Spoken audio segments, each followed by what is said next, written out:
ജീവിതത്തിൽ നിനക്ക് തിരിച്ചറിവുകൾ നേടിത്തരാൻ കഴിയുന്ന ഘടകങ്ങൾ മനസ്സിനെ മുറിപ്പെടുത്തുന്ന വേദനകളാണ്.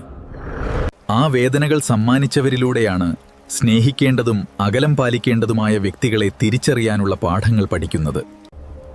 അറിവുകൾ പകർന്നു നൽകുന്ന ഗുരുക്കന്മാർക്ക് നൽകുന്ന അതേ സ്ഥാനം അവർക്കും നൽകി ആദരിക്കുക. എന്നാൽ അറിവുകൾ പകർന്നു നൽകിയ ഗുരുക്കന്മാരെയും അവരുടെ ശിക്ഷണത്തിലൂടെ നീ അനുഭവിച്ച വേദനകളെയും കണ്ണീരിനെയും മറന്നതുപോലെ ജീവിതപാഠങ്ങൾ പകർന്നു നൽകിയ വ്യക്തികളെയും അവർ കാരണം നീ അനുഭവിച്ച വേദനകളെയും ഒഴുക്കിയ കണ്ണീരിനെയും മറക്കാതിരിക്കുക. സത്യസന്ധതയോടെ നിന്നിട്ടും നീ അനുഭവിച്ച ആ വേദനകളും അതിലൂടെ പൊഴിച്ച കണ്ണുനീരുമാണ് നിനക്ക് മുന്നേറുവാനുള്ള ഊർജമായി മാറുന്നത്. ഓരോ വീഴ്ചയും എങ്ങനെ വീഴാതിരിക്കണമെന്ന് നിന്നെ പഠിപ്പിക്കുന്ന പാഠങ്ങളാണ്.